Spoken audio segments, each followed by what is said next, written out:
Have you ever felt like you're re-holding onto something so tightly that your knuckles are white and your hands are cramping? Maybe it's a past relationship, a career that isn't working out, or an expectation of how life should be. We've all been there, gripping so hard, convinced that if we just hold on a little longer, a little tighter, things will finally fall into place. But what if I told you that the very act of holding on is the source of our suffering?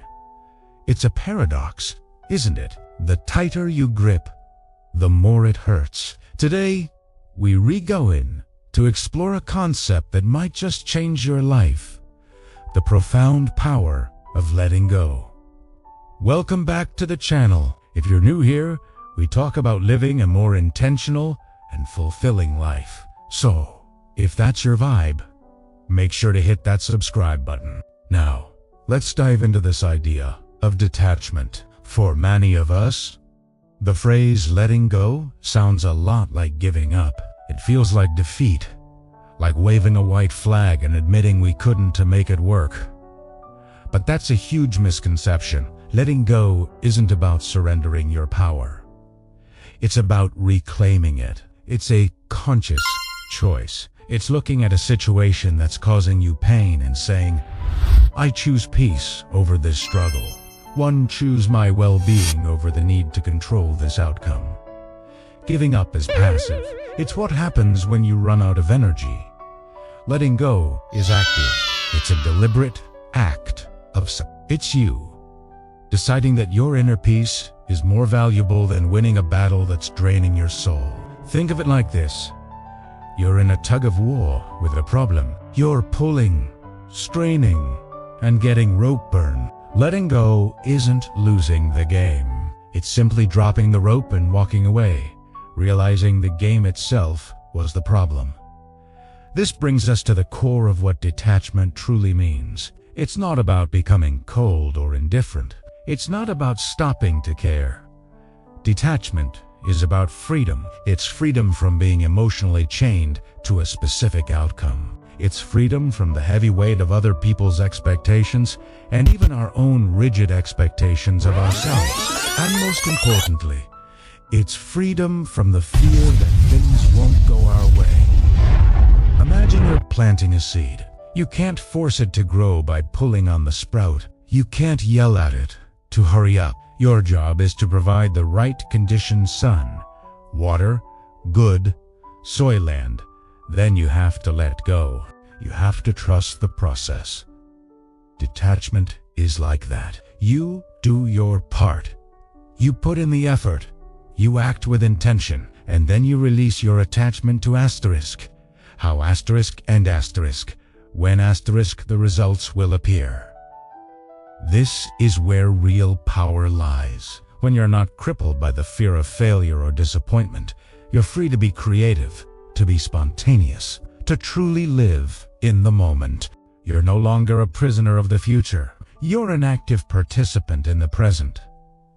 So, how does this lead to growth? Well, growth can only happen when there's space for it. Think about a closet that's packed to the brim. You can't fit anything new in there until you clear some things out. Our lives, our minds, our hearts are the same.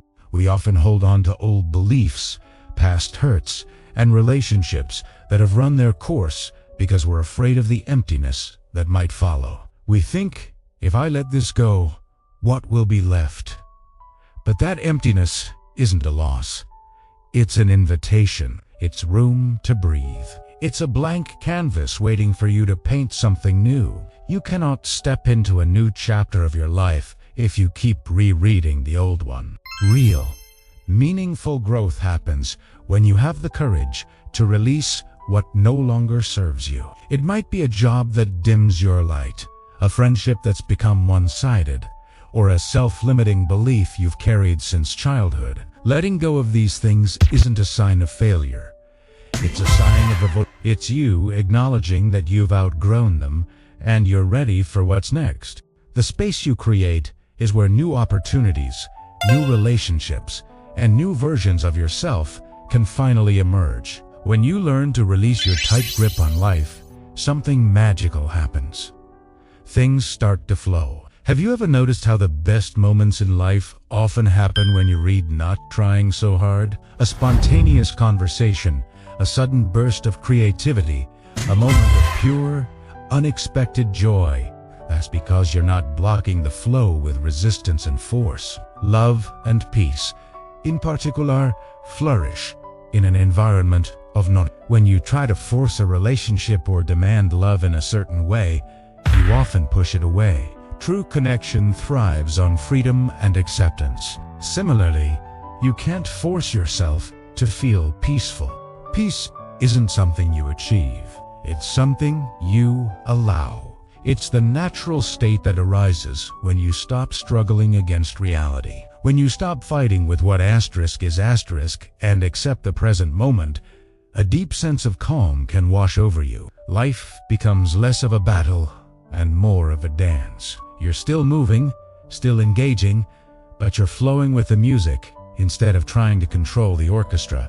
You trust that the universe, or life, or whatever you believe in, has a rhythm of its own, and your job is to find your groove within it. This is the ultimate lesson. Let go to grow. This isn't a passive surrender. It's the beginning of your real strength. True strength isn't about how much you can carry or how long you can hold on. It's about knowing what to release. It est the wisdom to discern between what est worth fighting for and what est meant to be set free. It's the courage to open your hand, even when you're scared of what will happen when you do. Because when you finally do, you'll realize your hand wasn't empty after all. It's now free. Free to receive, free to create, and free to hold on to what truly matters with a gentle, loving touch, not a desperate grip. Your journey of growth begins the moment you decide to let go. So I invite you to think about one thing in your life that you're holding on to too tightly.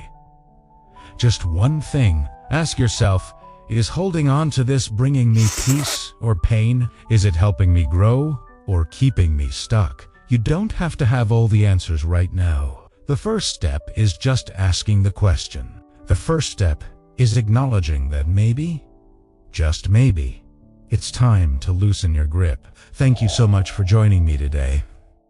I hope this gave you something to reflect on. If it resonated with you, please give this video a thumbs up and share it with someone who might need to hear it. And don't forget to subscribe for more content on living a more conscious and joyful life. I'd love to hear your thoughts in the comments below. What does letting go mean to you? Until next time, be kind to yourself and trust the process.